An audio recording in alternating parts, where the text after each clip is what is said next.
చేస్తారు. ఐగుప్తులోను అరణ్యంలోను మీ కొరకు చేసినట్లు మీ పక్షముగా యుద్ధము చేయును. దేవుడు ఏం చేశాడు? దేవుడు యుద్ధం చేసినాడు. ఐగుప్తులో బానిసలుగా ఉన్నప్పుడు ఆయన 11 తెగులు ఐగుప్తు దేశానికి పంపించాడు మోసే ఆనందం ద్వారా.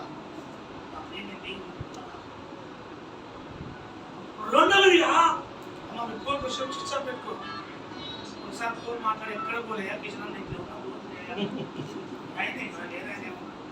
కనుక దేవుని నామానికి మహిమ కలుగుగాక. ఫస్ట్ ఐగుప్తులో కొన్ని అద్భుతాలు చేసి దేవుని నామానికి మహిమ కలుగుగాక.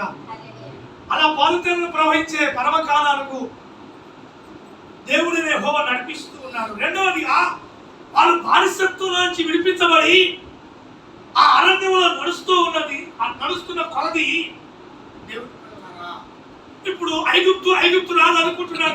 తెలుసా, మనకు బానిసలుగా ఉండవలసిన వాళ్ళు, మనకు దాసులుగా ఉండవలసిన వాళ్ళు, మనకు తొత్తులుగా ఉండవలసిన వాళ్ళు, మనకు పని చేయగలిగిన వాళ్ళు, మనం చెప్తే వినేవాళ్ళు బొమ్మవంట వంగుతారు, లేకపోతే వేస్తారు.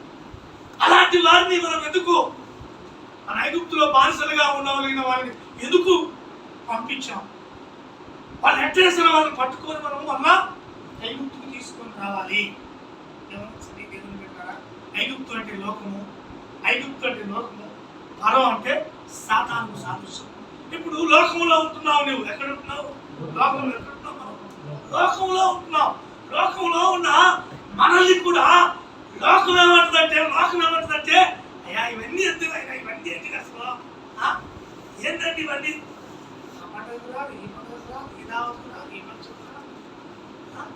దానికి రాదు, దీనికి రాదు, ఎక్కడ రాదు, ఏంటండి కొన్నిసార్లు వల్ల దేవుని పిల్లలు అంటూ ఉంటారు. ఇప్పుడు కొన్నిసార్లు లోకంలో ఉన్న కొంతమంది అధికారులే కావచ్చు, నాయకులే కావచ్చు, పెద్దలే కావచ్చు, దేవుని పిల్ల మన మీద కొన్ని ఒత్తిళ్లు తీసుకొస్తూ ఉంటారు. మీరు మతం పుచ్చుకున్నారంట కదా, మీరు ఎందులో దిగారంట కదా, మీరు మతం పుచ్చుకున్నారంట కదా, రకరకాల దేవుని పిల్లలు వస్తూ ఉంటాయి. కానీ వాక్యం ఏం చెప్తా ఉందంటే యుద్ధము ఆయన నీ పక్షాల నుండి యుద్ధము చేస్తాడు. ప్రభు ముందు దేవుని పిల్లరా వీళ్ళు పారిపోతున్నట్లు ఐగుప్తు రాజుకు తెలియగానే 600 రథాలను సిద్ధపరిచాడట.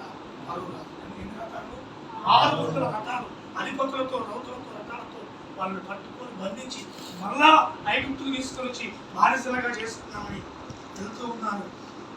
దేవుని పిల్లరా ఇజ్రాయేల్ ఎంతో సంతోషంగా ఇక బానిస బతుకు నుంచి మేము విడిపించబడ్డాం. బాబోయ్ మాకెంత హ్యాపీ అన్నట్టుగా హ్యాపీ క్రిస్మస్ అన్నట్టుగా వాళ్ళు ప్రయాణం కొనసాగుతూనే ఉంది. కొంచెం దూరం వెళ్ళారు, పెద్ద సముద్రం అని వచ్చేసి సముద్రం అలలు కొడుతా ఉంది. ఏమైంది దేవుని పిల్లరా? ఇప్పుడు ఆ సముద్రం దాకా నిలబడి దిక్కుతో అర్థం కాక ఆ ఎనిమిది రాజు చూడగానే ఐగుప్తు రాజు 600 రథాలు అధిపతులతో, రౌతులతో కొట్టండి, వేయండి, పట్టుకోండి, బంధించండి అని రథాలు, రౌతులతో వస్తూ ఉన్నారు. ముందర వెళ్ళిపోయామంటే ముందే ఉంది చెప్పండి.